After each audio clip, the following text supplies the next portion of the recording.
Memang ada beberapa komoditi yang cukup tinggi kenaikan. Untuk yang menjaga kestabilan pangan di Kota Semarang ini tentunya mengadakan gerakan pangan murah. Ini yang terkenal ya, Bu. Favorit ini sama ibu-ibu itu. Kemana kita mau mensasar ini kita tidak memberitahu dulu lapangan, kemudian kita hadir baik di pasar, PKL atau mungkin kantin ya. Nah, terus perkantoran atau sekolahan, kemudian kita adakan tes dari makanan atau bahan-bahan makanan yang diolah. Sidak.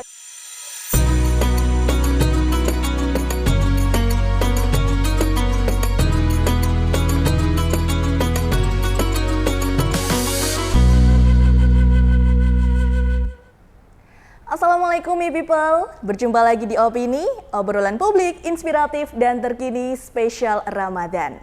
Bersama saya Ima Alsa, selama beberapa waktu ke depan, kita akan membahas isu menarik yang berkaitan dengan kehidupan masyarakat. Nah, selama bulan Ramadan ini, kebutuhan pangan menjadi perhatian utama. Mulai dari harga bahan pokok, ketersediaan stok, hingga keamanan pangan yang kita konsumsi dari sahur dan berbuka. Disinilah peran penting pemerintah daerah dalam memastikan pangan tetap tersedia, terjangkau, dan aman untuk dikonsumsi. Untuk membahas lebih lengkap lagi bagaimana kesiapsiagaan pangan di Kota Semarang dari Ramadan hingga Idul Fitri nanti, telah hadir bersama kita narasumber Kepala Dinas Ketahanan Pangan Kota Semarang, Ibu Dr. Endang Sarwiningsih Setiawulan SEMMAK. Selamat sore Ibu. Selamat sore Mbak. Aman ya Bu puasanya? Alhamdulillah sehat. Semoga juga ya. Iya, semoga kuat sampai buka nanti ya. Baik Bu Endang, menghadapi bulan Ramadan dan juga nanti Idul Fitri, pasti kebutuhan pangan ini menjadi hal penting yang dibahas di masyarakat ya Bu ya. Betul. Nah, sebetulnya fenomena harga kebutuhan pangan selama Ramadan ini apakah mengalami kenaikan atau stabil Bu di Kota Semarang? Ya. Di Kota Semarang harga pangan pokok ya, namanya bahan pokok yang penting itu itu memang merambat naik, tetapi kenaikannya itu masih di bawah harga eceran tertinggi HET, jadi masih relatif aman. Memang ada beberapa komoditi yang cukup tinggi kenaikannya kemarin itu adalah berupa cabai rawit. Cabai rawit. Itu, Nah, alhamdulillah ini sudah mulai turun lagi karena mungkin awal-awal puasa itu mungkin ada cuaca yang ekstrim, kemudian ada ternyata tukang petiknya itu juga libur. Itu mempengaruhi ya, karena permintaannya itu kan relatif sama.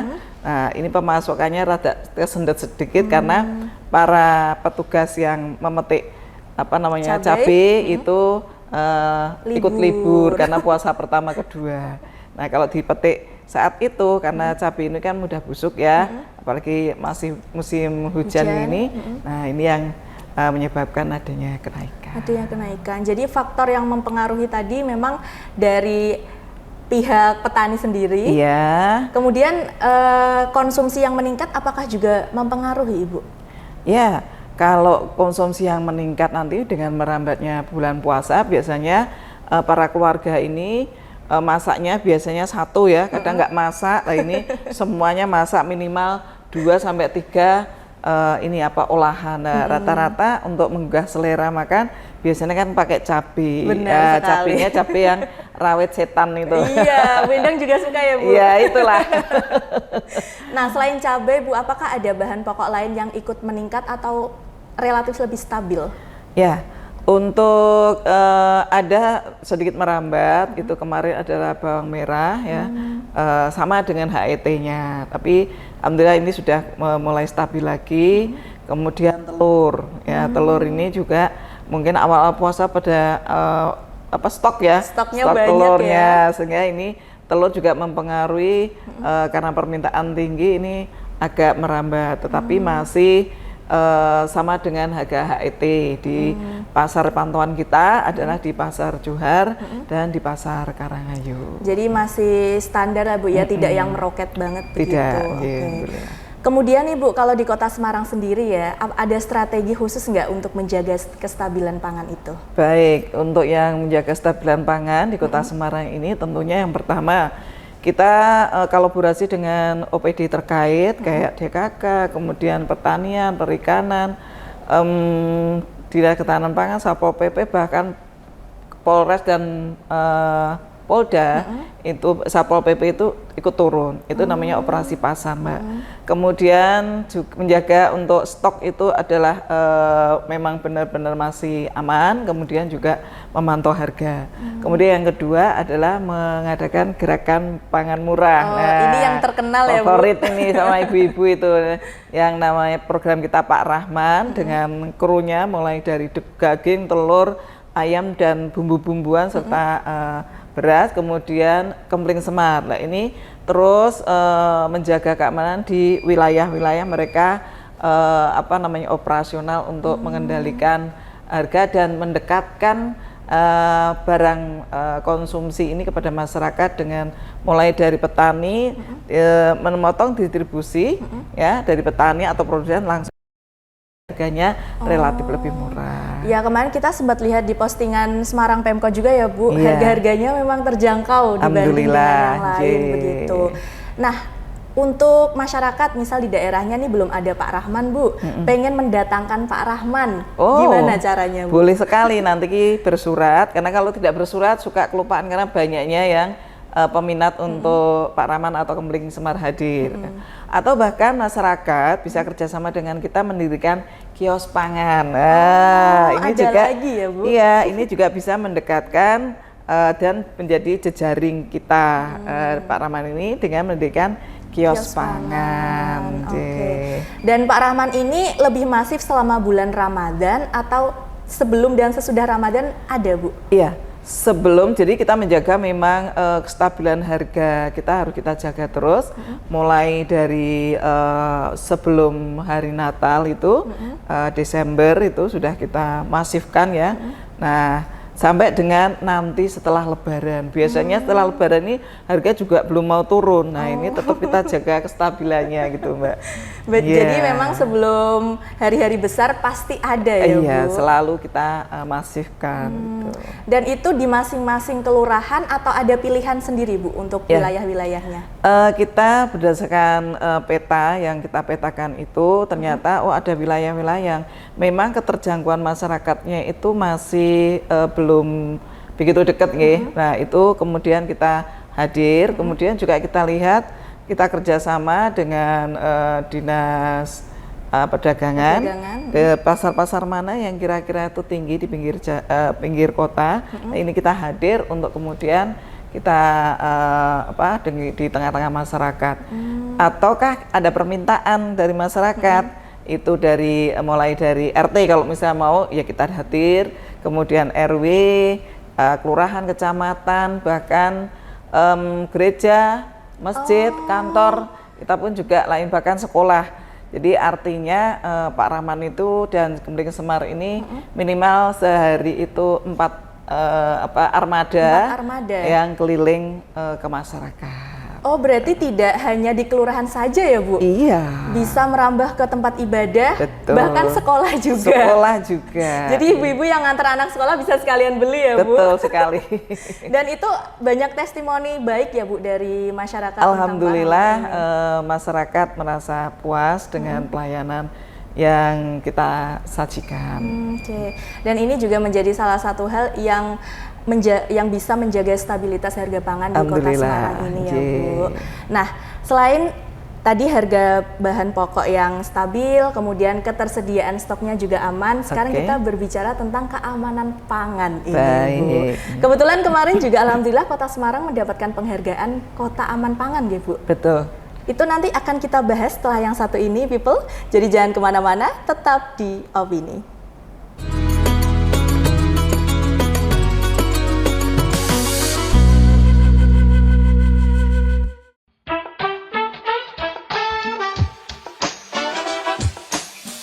Isana itu artinya doa, sebuah doa yang kepanjangannya adalah insya Allah barokah dan amanah.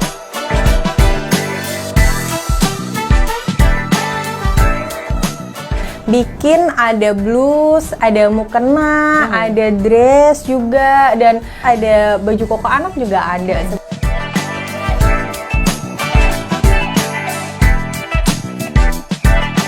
Jadi tuh mukenanya gini kan, kalau misalnya mau dipakai di kepala gini, tinggal udah seletunin aja. Nah, seperti ini. Pokoknya lebih gampang di-adjust ya. Betul, bisa di-adjust sesuai keinginan kita. Kalau misalnya enggak di kepala, bisa kita taruh di bawah seperti ini. Oh iya. Kan kita udah pakai jilbab. Nah, begini. Gitu, banget Masya ya. Allah. Iya, ini bahan satin silk.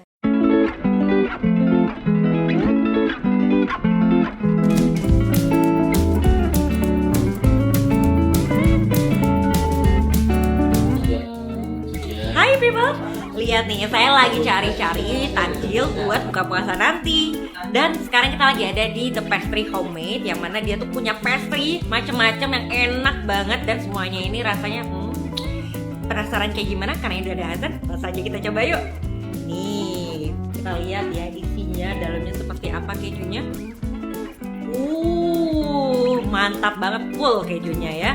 Buat people yang penasaran kayak gimana cerita usahanya dari usaha satu ini, tonton terus di Ini Usahaku. Hmm.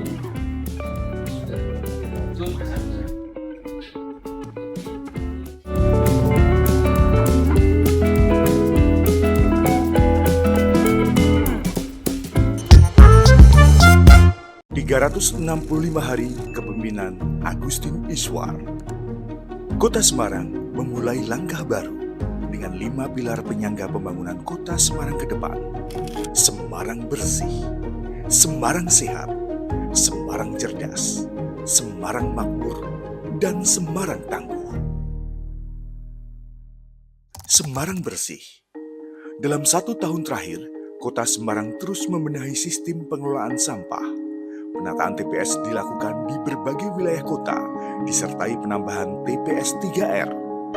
Kota Semarang juga menambah 36 kontainer sampah dan 37 TPS baru, memperkuat kapasitas pengelolaan sampah di lapangan. TPA Liar Rawasari ditutup, disusul dengan TPS Karangsaru karena dinilai berada di lokasi yang tidak layak.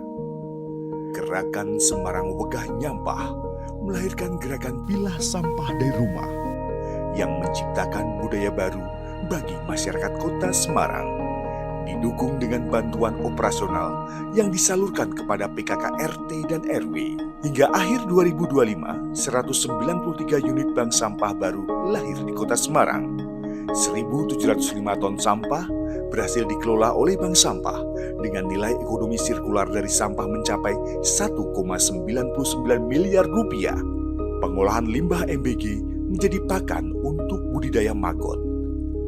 Uji coba bis listrik dilakukan sebagai langkah awal pengurangan emisi karbon pada layanan BRT. Upaya kolektif ini mendapat pengakuan luas.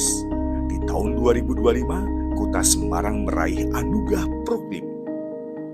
Kota Semarang juga mencatatkan prestasi sebagai salah satu kota paling berkelanjutan versi UI Green Metric. Semarang bersih bukan hanya soal kota yang tertata, tapi tentang kesadaran dan kebiasaan yang berubah, dimulai dari kita hingga meluas ke seluruh elemen kota. Semarang sehat. Selama 1 tahun kepemimpinan Agustin Iswar, upaya mewujudkan Semarang sehat dilakukan secara menyeluruh dan berkelanjutan. Percepatan penurunan angka stunting menjadi prioritas utama. Berbagai program digulirkan, mulai dari daycare rumah pelita, WeCare, pemberian tablet tambah darah, hingga bantuan pangan pokok.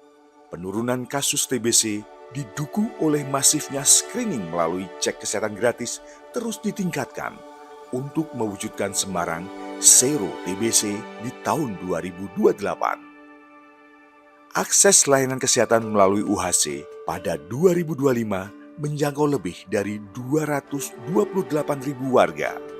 Rumah Inspirasi didirikan di 7 kecamatan, hadir sebagai tempat edukasi, dukungan bagi penyandang disabilitas, serta fasilitas screening kesehatan mental remaja.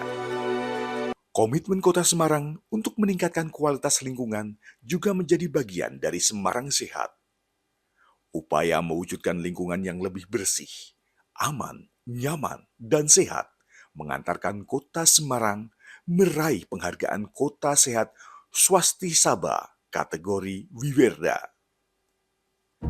Semarang cerdas, akses pendidikan terus diperhatikan. Salah satunya melalui program beasiswa pendidikan. Sebanyak 4.285 siswa mendapat dukungan untuk terus bersekolah. Tak hanya itu, Kota Semarang telah memfasilitasi pembayaran bagi 122 anak dari 15 sekolah yang SPP-nya tertunggak, sehingga mereka bisa kembali melanjutkan belajar tanpa hambatan. Ribuan peserta didik sekolah swasta kini bisa menikmati pendidikan gratis lewat hibah PBOSP. Ijazah yang sempat tertahan dibebaskan dan keringanan PBB diberikan. Sekolah rakyat juga hadir sebagai jawaban mengatasi angka putus sekolah di Kota Semarang. Sebanyak 870 tenaga pendidik mendapatkan fasilitasi peningkatan kompetensi. Sementara 1.482 guru sekolah swasta yang belum bersertifikasi menerima bantuan operasional, diikuti dengan guru sekolah madrasah, LPG, dan guru madin. Melalui gerakan Gemar Membaca dan program Bunda Literasi, literasi sejak dini kini terus digalakkan. Dari gerakan ini, lahirlah antologi Kampungku dan Kota Semarang, kompilasi 90 cerpen terbaik dari sudut pandang generasi muda kota. Lawang Sewu Short Film Festival menjadi salah satu bentuk dukungan kota terhadap seni. Atlet berprestasi menorehkan pencapaian di kancah nasional dan internasional. Upaya ini membuahkan hasil nyata. Kota Semarang mendapat predikat Kota Layak Anak dan penghargaan nasional atas perbaikan akses layanan pendidikan. Agustin Iswar berkomitmen memastikan setiap anak di kota ini berani bermimpi dan punya kesempatan nyata untuk mewujudkannya. Semarang Makmur. Melalui stimulus 25 juta rupiah per RT dan 3 juta per RW, pemerintah Kota Semarang memperkuat kebutuhan operasional wilayah dan menggerakkan ekonomi masyarakat setempat. Ribuan pekerja rentan mendapatkan perlindungan BPJS Ketenagakerjaan, diperkuat oleh gerakan ASN Peduli Pekerja Rentan sebagai wujud gotong royong sosial. Dukungan juga diberikan kepada marbot rumah ibadah, binandita, guru TPG, pendidik PAUD, hingga perawat jenazah. Dari aspek lingkungan pemukiman, peningkatan kesejahteraan diwujudkan melalui perbaikan kualitas hunian. Sebanyak 480 rumah tidak layak huni direhabilitasi, mendorong persentase rumah layak huni di Kota Semarang mencapai 99,65%. Sektor real turut menunjukkan penguatan. Pada tahun 2025, produksi pertanian Kota Semarang meningkat lebih dari 800 ton. Ini mencerminkan upaya menjaga ketahanan pangan sekaligus mendukung kesejahteraan petani. Raihan Kota Semarang sebagai kota toleran menciptakan iklim usaha yang kondusif, sehingga mendorong kepercayaan para investor. Nilai investasi di Kota Semarang pada 2025 menembus lebih dari 30 triliun rupiah.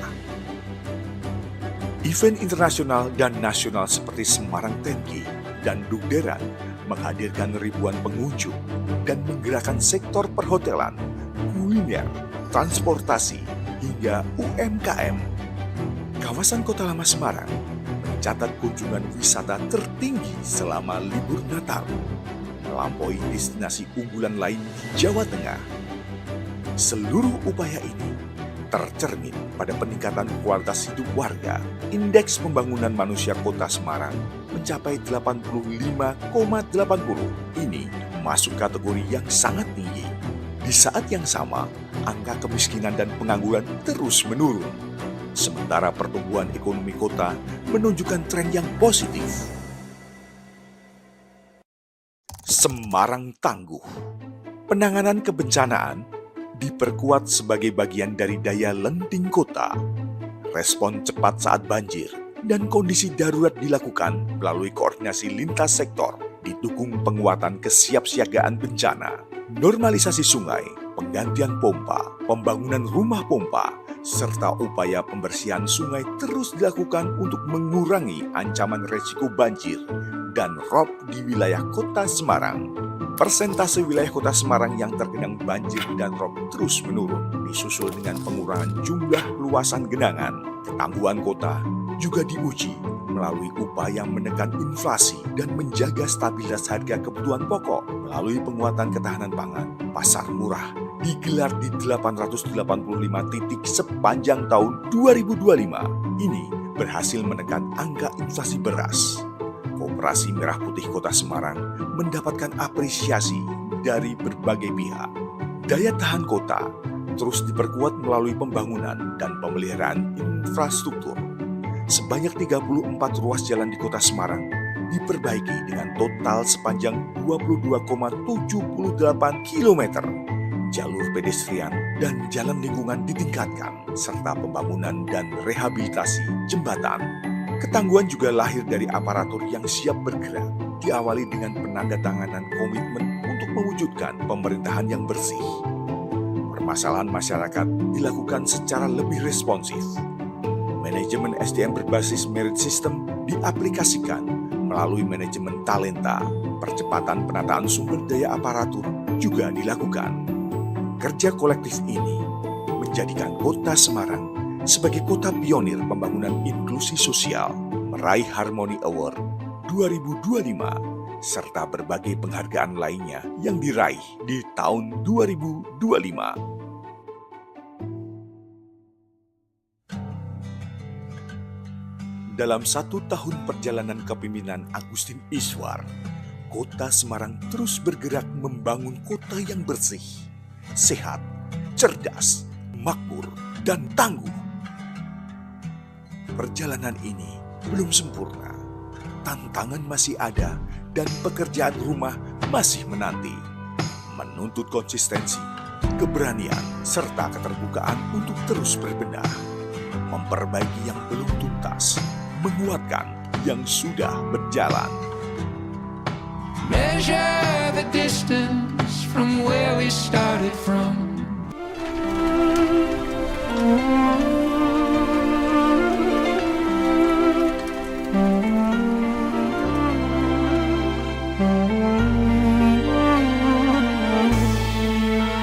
Ramadan, Ramadan, Ramadan ya Habib. Ramadan, Ramadan, laitaka dauman qarib.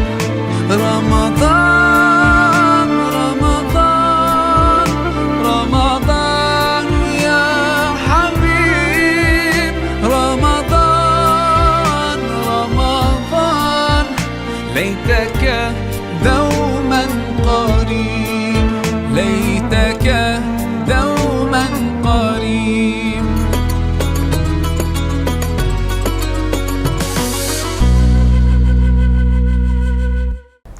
Baik people, tadi kita sudah membahas bagaimana strategi pemerintah Kota Semarang dalam menjaga kestabilan harga pangan selama Ramadan, Idul Fitri, dan hari-hari besar yang lain.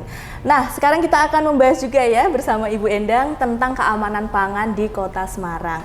Ada inovasi yang namanya Mata Dewa ya Ibu. Bisa dijelaskan nggak sih Bu, itu inovasi seperti apa? Oh ya, Mata Dewa itu inovasi yang seolah-olah melihat atau mengintai makanan ya, makanannya ada di sekitar Kota Semarang ya, untuk diberikan pengawasan keamanan pangannya, baik itu yang pangan segar kayak sayuran, buah-buahan, kemudian bumbu-bumbuan dan beras kayak gitu. Ada juga yang olahan, jadi olahan takjil atau mungkin juga olahan-olahan pangan yang sudah disajikan oleh PKL, UMKM, kemudian juga kantin dan beberapa yang pedagang yang sajikan di pasar maupun pasar modern. Dan ada kendaraan yang mobile ya Bu berarti? Mata Betul, Dila ini. kita punya lab yang bisa juga dipanggil oleh masyarakat loh. Menarik sekali ya. Itu namanya mobil lab yang terus putar ya untuk kita melakukan pengawasan pangan secara mobile. Selain kita punya lab, mini lab juga yang ada di Dinas Ketahanan Pangan ini. Jadi mobil ini kemana kita mau mensasar ini, kita tidak memberitahu dulu lapangan, kemudian kita hadir baik di pasar, PKL atau mungkin kantin ya. Nah terus perkantoran atau sekolahan, kemudian kita adakan tes dari makanan atau bahan-bahan makanan yang diolah. Sidak termasuk ya, Bu? MBG loh, SPPG. Itu juga masuk di sidak, termasuk Bu? juga kita sidak. Oke, yang diuji tuh kira-kira apa aja Bu di Mata Dila ini? Ya, yang diuji adalah bahan pangan segar itu ya, seperti sayur itu terkait dengan, dan buah itu terkait dengan pestisida.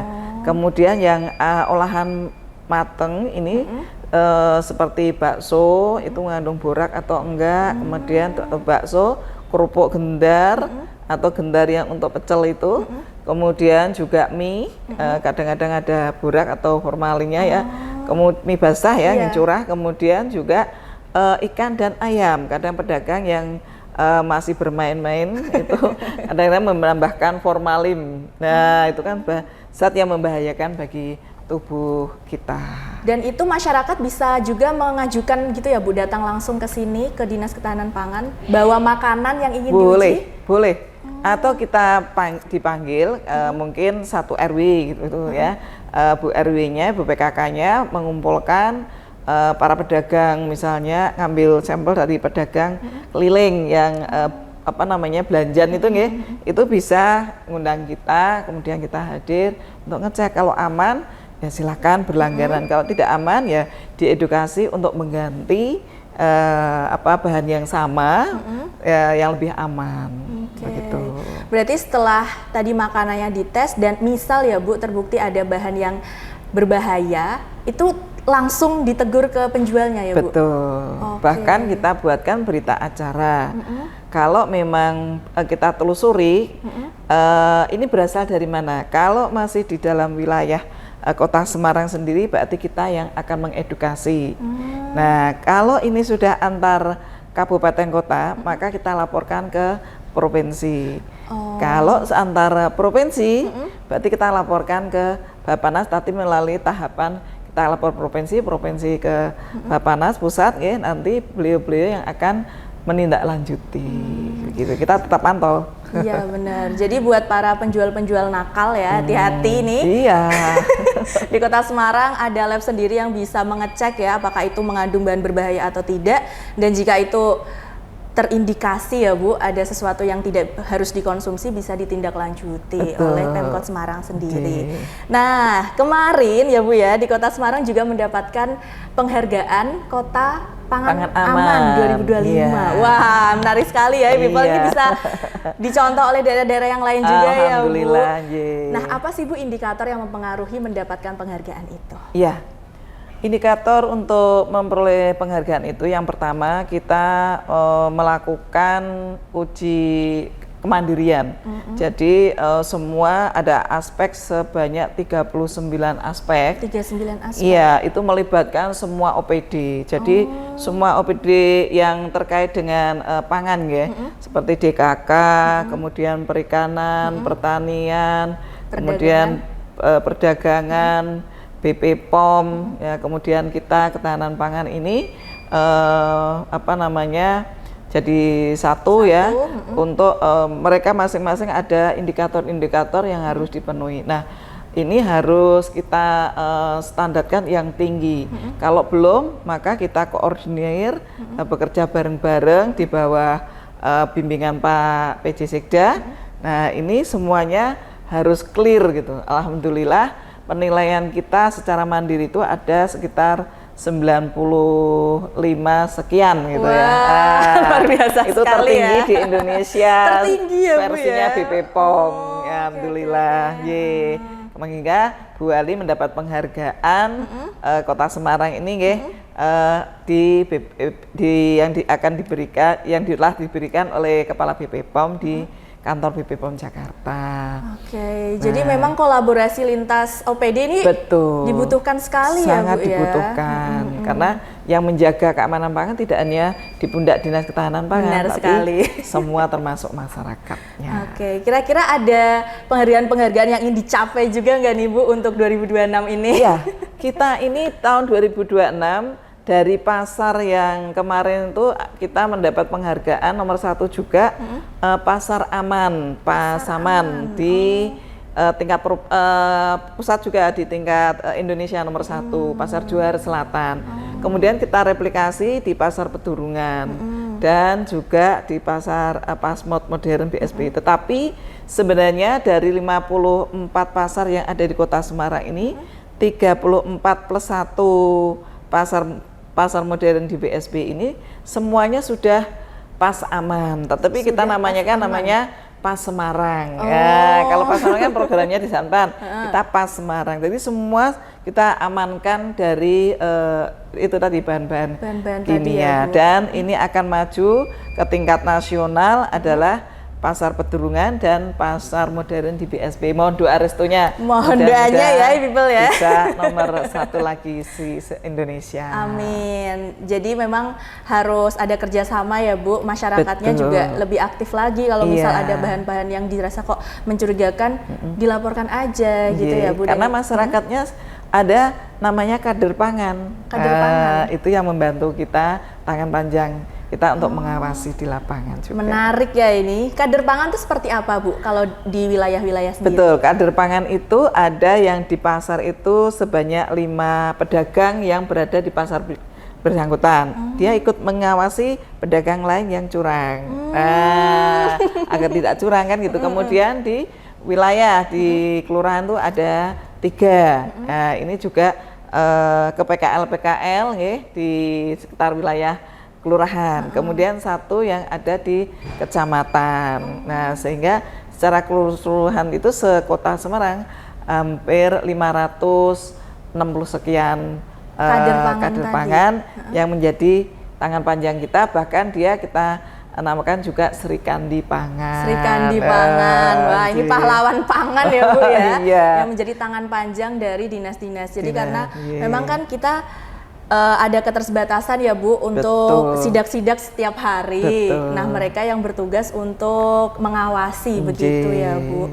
Itu rekrutmennya sendiri bagaimana Bu kader pangan itu? Dia mendaftarkan, memang kita adakan rekrutmen, kemudian para relawan ini mendaftarkan. Mereka tidak digaji, hanya ketika ada kegiatan ya kita beri pengganti transport gitu, dan juga kita optimalkan para kepala pasar ini menjadi tim ICS. Mereka jadi tim ICS internal kontrol dari sistem yang ada di pasar itu untuk melihat layak hygiene sanitasinya, kebersihannya di pasar, higienitasinya, sehingga harapannya pasar semua terjaga dengan baik. Jadi nggak hanya bahan pokoknya yang harganya terjaga, tapi keamanannya juga terjaga. Dan ya Bu juga ya. Kebersihannya itu yang tidak kalah penting, karena kalau kita ke pasar-pasar, kalau lihat pasarnya kurang bersih kan jadi kurang minat ke pasar. Betul. Ya Bu. Kalau lihat pasarnya bersih, higienis, wah ayo kita lebih belanja ke pasar lagi gitu. Nah terakhir nih Bu, ada nggak sih Bu harapan begitu untuk pangan Kota Semarang agar selalu stabil dan minat masyarakat untuk berbelanja di pasar tradisional itu lebih tinggi? Ya, harapannya kepada seluruh masyarakat, yuk kita naikkan kelas para pedagang tradisional yang di pasar ya, untuk berbelanja di pasar tradisional, tetapi juga belanja yang cerdas.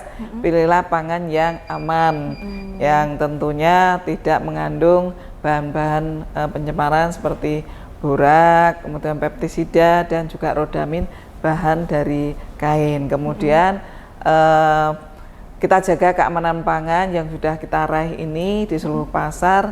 Minta tolong para pedagang dan juga petugas-petugas di pasar untuk memantau, dan para pedagang untuk bisa sadar bahwa berdagang itu harus jujur, karena mencari rezeki dengan jujur, insya Allah barokah. Insya Allah barokah ya Bu, apalagi di bulan Ramadan ini. Betul. Dan kita harapkan juga nanti harga-harga pangan di Kota Semarang sampai nanti menjelang Idul Fitri tetap aman. Tetap aman, terjaga, tidak perlu panik buying karena ketersediaan cukup. Kenaikan ini masih dalam relatif rentang kendali yang baik. Gitu. Jadi bisa dipastikan stok aman ya Ibu ya sampai Idul Fitri nanti. Insya Allah. Insya Allah. Baik, terima kasih Bu Endang telah berbagi ilmu dan berbagi informasi yang sebelumnya kita tidak ketahui ya Bu. Iya. Dan sekarang setelah talk show opini ini kita jadi paham. Oh ternyata di Kota Semarang ada yang namanya Pasaman, ada yang namanya Pak Rahman, Mata Dewa, dan juga ada tadi kader pangan. Dan terima kasih untuk e-people telah menyaksikan opini dari segmen 1 hingga akhir ini. Dan setelah yang satu ini nanti e-people akan ada Q&A seputar Ramadan bersama Gus Maksum. Jadi setelah segmen ini berakhir nanti sambil menunggu azan maghrib ya, bisa mendengarkan siraman rohani dari Gus Maksum.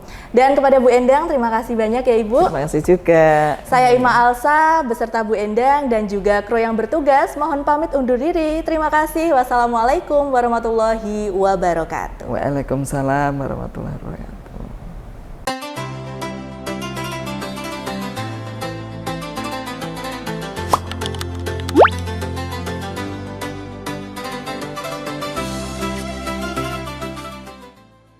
Oke, untuk menjawab pertanyaan ini, apa yang dilakukan oleh ahli waris?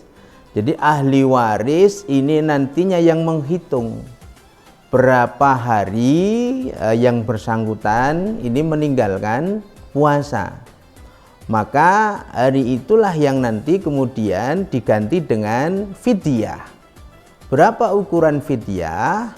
Fidyah itu ukurannya 1 mud. Ya, 1 mud itu sama dengan 6 atau 7 ons. Jadi kalau dianalogikan di Kota Semarang itu ya sekitar 20.000 sampai 25.000 satu hari. Silahkan nanti dikalikan dengan jumlah hari berapa beliau meninggalkan puasa atau tidak berpuasa. Demikian.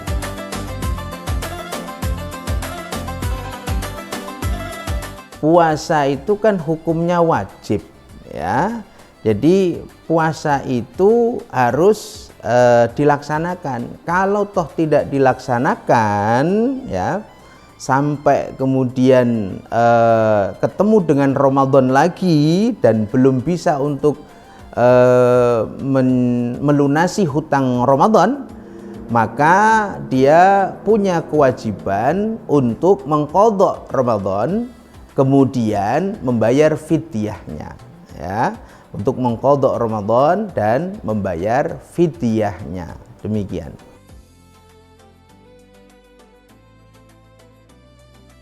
Bagaimana ibu hamil? Apakah boleh tidak berpuasa? Boleh. Ya, jadi tidak masalah karena hamil itu bagian dari udzur syar'i ya.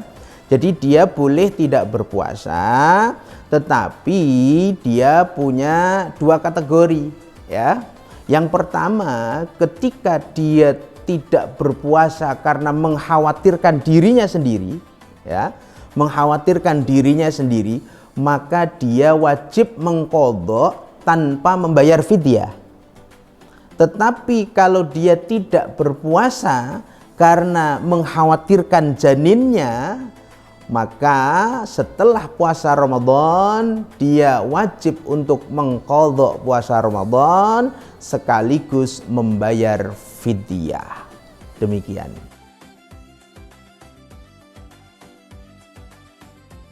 Hukum memakai tetes mata dan tetes telinga ini sejatinya tidak membatalkan puasa. Kenapa? Karena tetes mata dan tetes telinga ini tidak masuk dalam pencernaan ya, tidak masuk dalam sistem pencernaan. Demikian.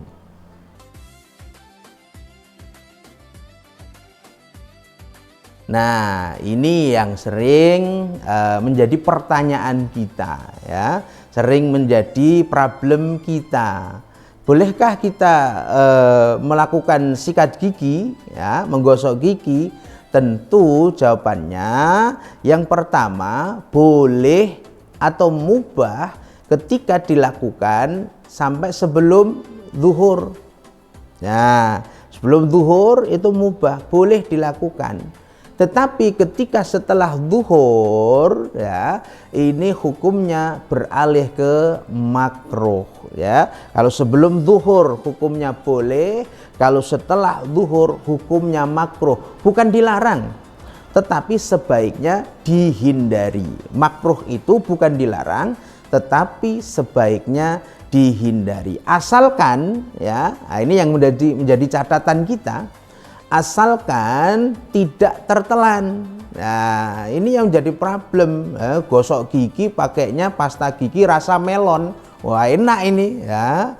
Sampai ditelan. Nah, ini jadi membatalkan puasanya. Bukan karena sikat giginya, bukan karena gosok giginya, tetapi karena dia menelan sesuatu yang menjadi pembatalan puasa. Demikian.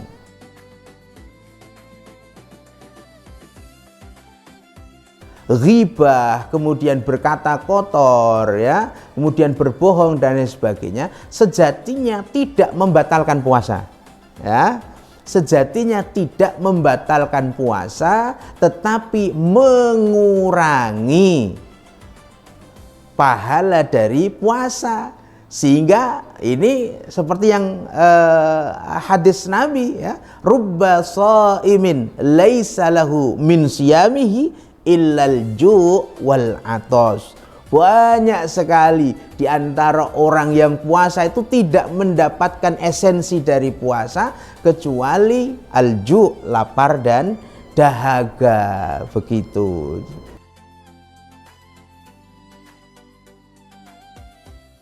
Nabi sampaikan dalam satu hadisnya, innamal a'malu binniyat wa innama likulli imri'in manawa. Ini menjadi dasar kita bahwa segala perbuatan itu harus diniati, termasuk puasa.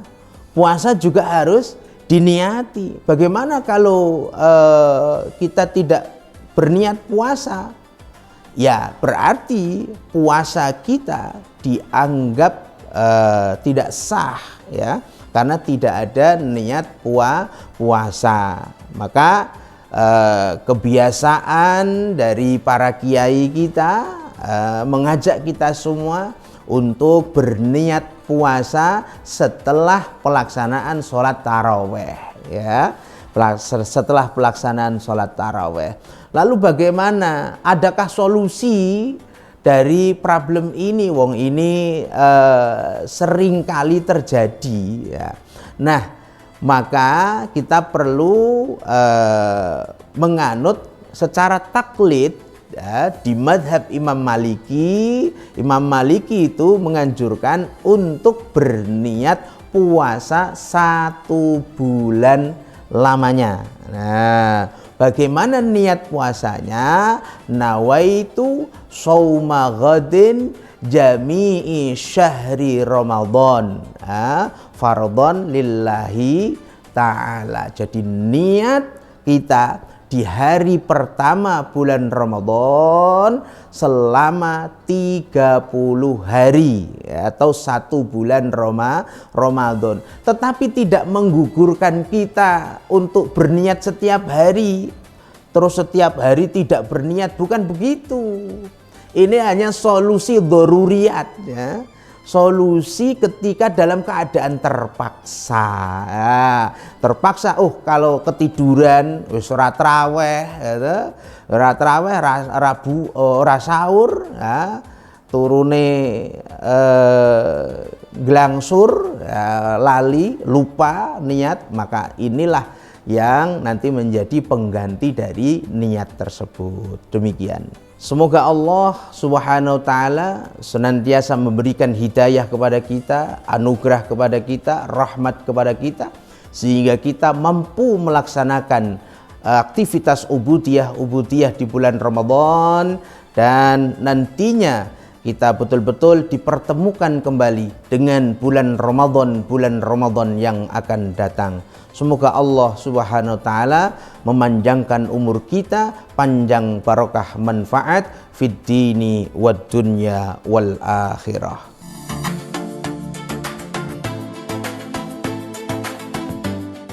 Allahu akbar, Allahu akbar.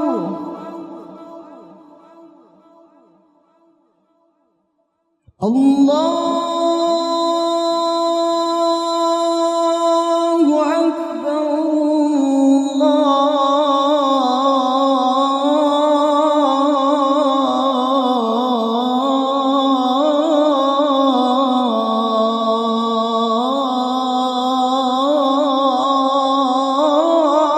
akbar.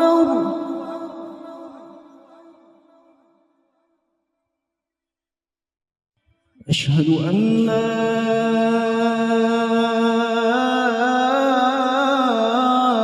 إله إلا الله.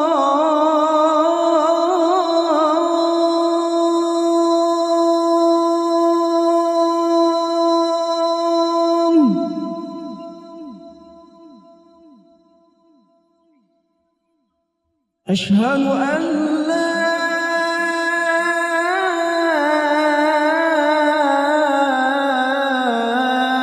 إله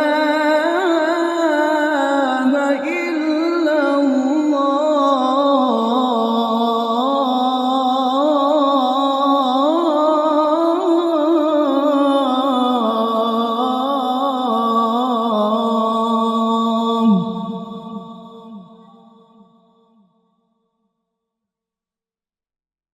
أشهد أن محمد رسول الله.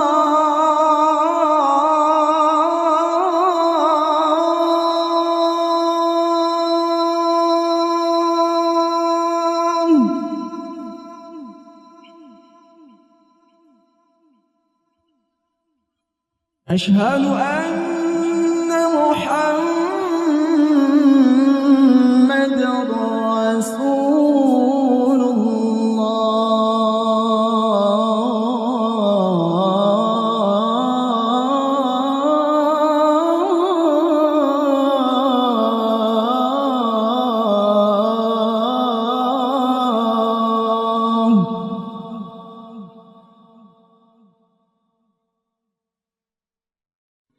حي على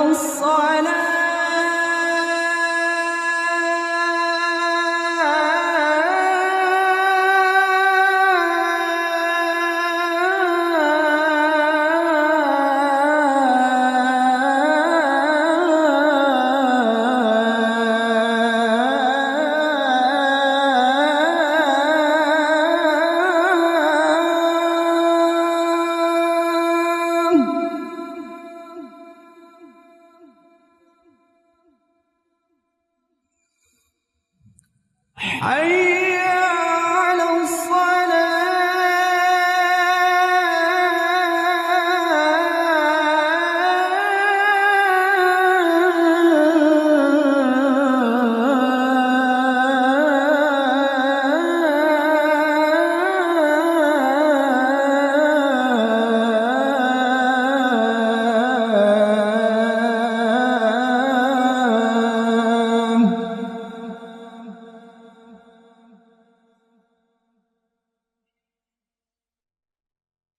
حي على الفلاح.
لا